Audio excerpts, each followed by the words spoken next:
How's it going, everyone? I hope you're living your best life. It's me, G.I. Jake, your proud U.S. Army veteran, here to serve you. First and foremost, that first video, I'm sorry. The sound was kind of off. I had some family sleeping. I apologize again. I don't make excuses, I make solutions. I know that's cheesy, but that's something I always went by. So in this video, I'm just going to talk about why I joined. Okay, I joined the United States Army because I feel like, one, you should always give back to your country in one way or another, male or female. Two, I'm not going to lie, it came with great benefits. Paid for my college, got the first time home buyer, no money down. You get great benefits at some restaurants, fast food. I ain't gonna lie, Chipotle, Panda, those are some of my favorite places that give discounts, okay? That's not the only reason why I'm joining, but those are part of the perks that come with it, or why I joined. Also, third reason why I joined, I would definitely have to say would be women, all right? I always heard, women like guys in uniform. That's true. I lived it, all right? And not only that, but you get respect of your peers. I had... Mind you, I gotta say something. I joined the United States Army from July 20th, 2006 to November 29th, 2009, when I actually ETS. I did 3.5 years, roughly. I was only 17 years old when I went in. Like I had said in my introductory video. 17 years old I went in. I would have grown men in their late 20s, 30s come up to me and shake my hand in the airport while I was wearing my uniform and just say, hey, thank you for your service, appreciate it. And that kind of feels good. So, respect, that comes with the uniform. And then the fourth reason why I joined the United States Army, kind of cheesy, but foundation. Think of your life as building it brick by brick, like you're building a house. You need to have a nice foundation. I had my son at age 15. I was in a coma at age 15 because I got hit by a truck. I look at this and I think I experienced life and death at age 15. So it made me grow up right away. Yes, live on the edge, but at the same time, you got to take care of your priorities. So I knew joining the United States Army after high school would benefit me, and it would give something to my son to look at. Okay, say, hey, look, my son can be like, this is what my dad did. Maybe I can follow in his footsteps, which he is now wanting to do. He's wanting to leave to boot camp in 3 years. He's 15 years old. I'm 31. Again, I was young, but I don't regret it. So, foundation. I knew joining the military after high school was going to look good.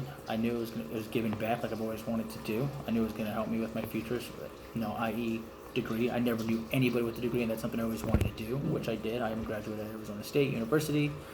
I do have my MBA as well. So, getting my education was something I always wanted to do. That was my biggest goal. Again, I never knew anybody with a degree. Someone like me, I was born and raised in a mobile home park. I always wanted to be, quote unquote, successful. Get that degree, be a veteran, give back to my country.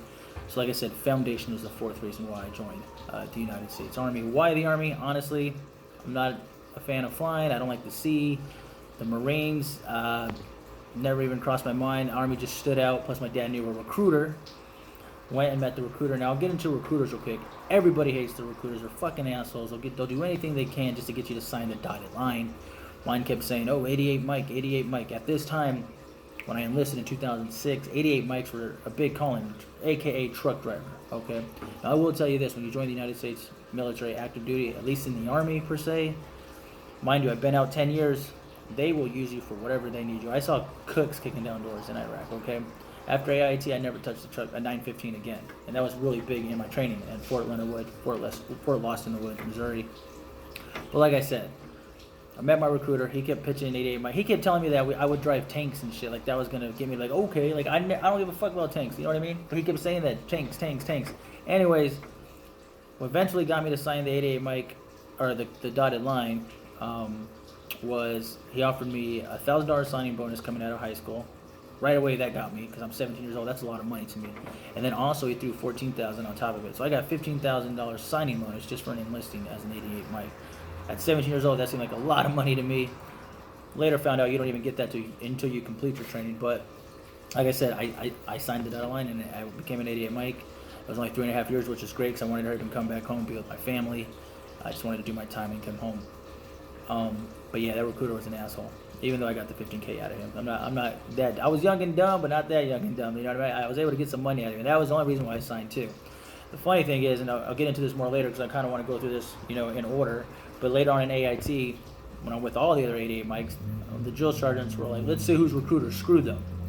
And who got 2,000? Who got 18,000? Or who got 15,000? I raised my hand. Who got 20,000? Raise your hand. Who got 25,000? Soldiers were raising their hand because they had us in a big assembly.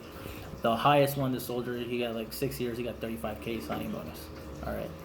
And then they said, who didn't get a signing bonus? And half our class raised their hand. Okay, so when you do go in and you meet your recruiter, make sure you get everything you can out of him. Try to get rank. I went in as a fuzzy E1. I had no rank at all, so try to get as much as you can. You try to get a signing bonus. Again, the signing bonus I think was more because we were at war, quote unquote. It was really heavy at that time. I don't know if they're still doing signing bonuses. Again, I've been out 10 years, but that's something. Just make sure your recruiter's on top of things. Then you would go. They put me in the Sheraton Hotel. Right, I swore in. I did the duck walk. I was at MEPS. My roommate, my best friend, he actually made it to MEPS. He was going to the Air Force. He couldn't do the duck walk, and he couldn't go, which is good because I think he's in a better place now. And then they ship you off. And then I went to Fort Leonard Wood, Missouri, or again, AKA Fort Lawson Woods.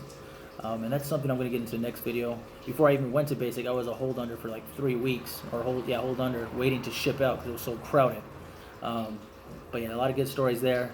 Again, this is G.I. Jake, your U.S. Army proud veteran, here to serve you. I'll see you next time. Carry on.